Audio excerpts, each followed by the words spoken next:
उनको जिंदगी के मैनर्स सिखाए, शब्दों के बारे में जानकारी दी, शब्दों से जुड़ने को प्रेरित किया, उनकी रचनात्मकता को दिशा दी। श्री ज्ञानरंजन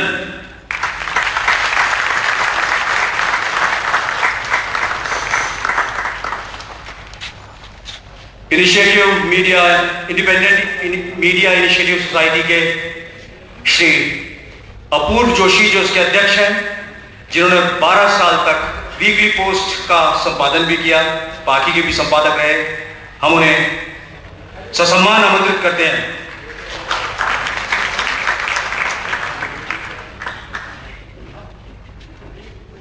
इस औपचारिकता के बाद एक छोटी सी औपचारिकता मंचासीन अतिथियों से करना चाहेंगे, दीप प्रज्वलन की और सरस्वती वंदना की।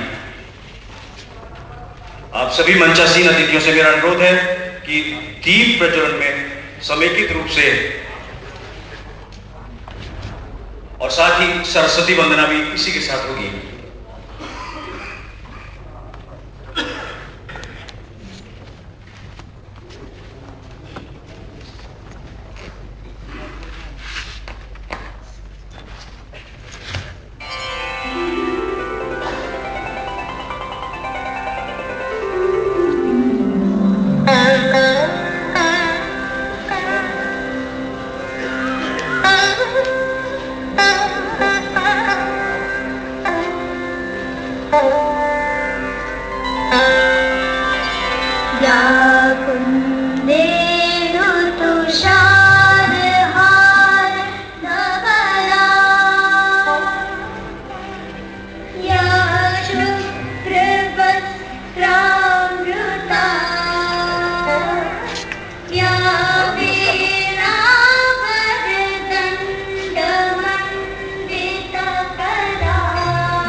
सरस्वती वंदना के बाद हम आमंत्रित करना चाहेंगे, लेकिन उससे पहले हम आपको बता दें कि आप इस कार्यक्रम को लाइव देख रहे हैं। इसके अलावा आप pamsu.com पे जाकर पाखी के नाम से आप इसे आसानी से पूरे दुनिया में देख सकते हैं।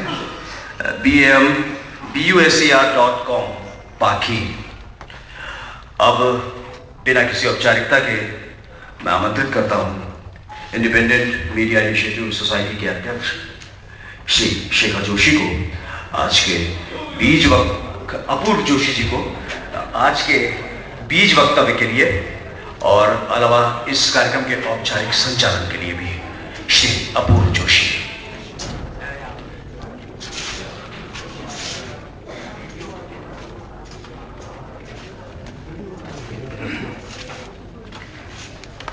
धन्यवाद पंकज जी। कितना अच्छा होता इस इंडिपेंडेंट मीडिया इनिशिएटिव सोसाइटी के अध्यक्ष आदरणीय शेखर जोशी जी होते। शेखर जी, मैं आपको बताना चाहूँगा, मेरे ताऊ जी भी हैं, एक श्रेष्ठ कहानीकार होने से इतर, और मेरे पिता जिनकी स्मृति में आज का ये जिनकी स्मृति में सम्मान दिया जाता है, वो उनके गहरे मित्र भी थे। अब शुरुआत कहाँ से करें? शहर जबलपुर आज से लगभग 18-20 वर्ष पूर्व में आया था, और मैं सुबह राजेंद्र दानी जी को बता रहा था, इस शहर के साथ मेरे संस्मरण कुछ अजीबोगरीब रहे। यहाँ से कुछ दूर गाडरवाड़ा नामक एक जगह है और चिचली नामक एक गांव है, जहाँ यदि मेरी सूचना सही है तो रजनीश शायद वहीं के थे। मैं वहाँ किसी अजीबोगरीब काम से आया था, और फिर जैसा कि यहाँ आने वाले सब लोग भेड़ाघाट जाते हैं तो भेड़ाघाट देखा और वापस चले गया। उसके बाद इन 18 वर्षों में और कोई ताल्लुक इस शहर से नहीं, हाँ, इस शहर की एक बेटी हमारे संस्थान में कार्य करती थी, हमारे यहाँ एसोसिएट एडिटर थी, प्रीति सिंह परिहार, आज भी दिल्ली में है।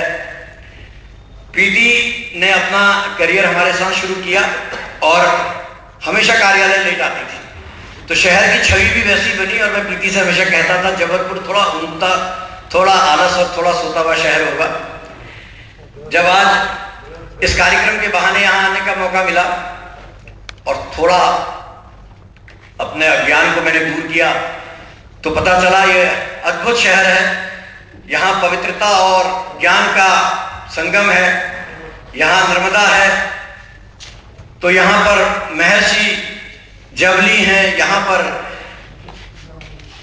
महर्षि जावली हैं, यहाँ पर महेश योगी हैं, रजनीश हैं, यहाँ पर हरिशंकर प्रसाई हैं, भवानी प्रसाद तिवारी हैं, सुभद्रा कुमारी चौहान हैं, जिनकी कविता मुझे आज भी कंठस्थ है। और यदि समय की सीमा नहीं होती तो आप लोगों को दोबारा जरूर सुनाता, क्योंकि बचपन में बहुत तालियां पाता था उसे सुना के।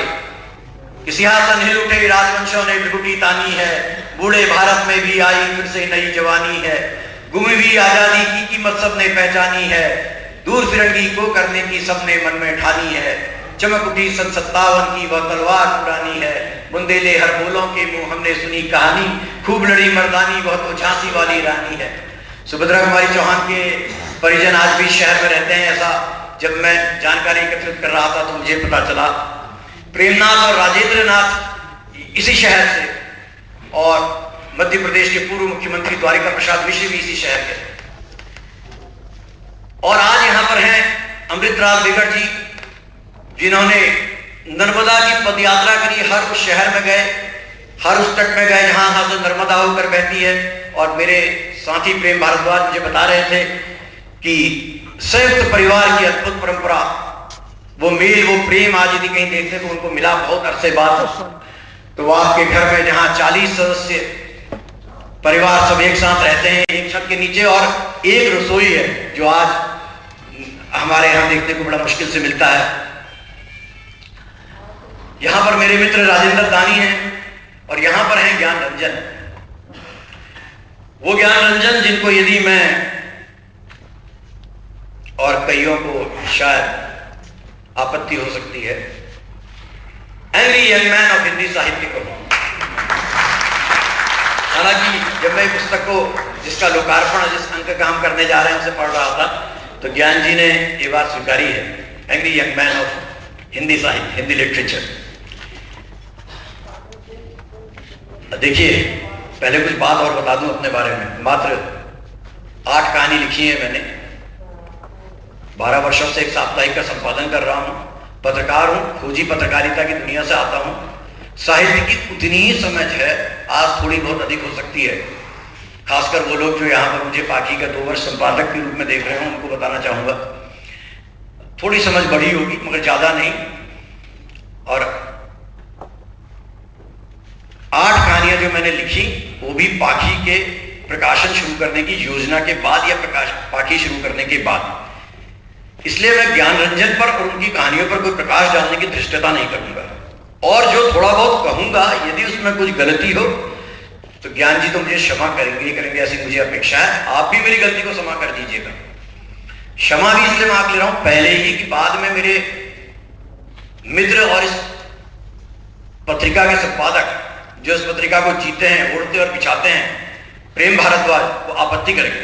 वो मुझसे कहेंगे कि सामने भीड़ हो तो आपके अंदर का राजनीतिक जाग जाता है और आप जो नहीं कहना चाहिए वो भी कहते हैं। कई उदाहरण है ऐसे ज्ञान जी। मैं नामवर सिंह पर अंक निकल रहा था तो मैं नामवर जी का साक्षात्कार लेना चाहता था। अब साक्षात्कार अपूर्व जोशी बोला नामवर सिंह का क्या लेंगे, मैं आलोचना पर उनसे बात करने की हैसियत नहीं रखता, कहानी पर या किसी भी संदर्भ में उनसे क्या बात करूं। तो नामवर सिंह की कविताएं पढ़ी, आपने भी पढ़ी होंगी कईयों ने, और युवा नामवर सिंह की, वो छद्म नाम से लिखते थे, मुझे पुनीत नाम से। और यकीन जानिए जिन्होंने नामवर सिंह को देखा है, आप सब ने नामवर सिंह जी और रोमांस की क्या कल्पना आप कर सकते हैं, मगर वो कविताएं रोमांटिक होती थी। तो मैं नामवर सिंह से पूछना चाह रहा था इसकी प्रेरणा का स्रोत क्या था जो आप पुनीत नाम से लिखते थे। नामवर सिंह जी ने इसकी इजाजत नहीं दी, क्योंकि उन्होंने मुझसे पूछा कि आप क्या पूछना चाहते हैं। मैंने कहा साहब मैं साहित्य से इतर आपसे बात करना चाहता हूं, कुछ व्यक्तिगत बातें, कुछ हल्की बातें। आपका बाकी का साक्षात्कार प्रेम भारद्वाज लेंगे। तो नामवर जी ने मुझे समय दिया नहीं और अंत में पत्रिका को प्रकाशित करने का समय आ गया। मगर जब मैंने बनारस हिंदू यूनिवर्सिटी में जहां ये कार्यक्रम हुआ, नामवर जी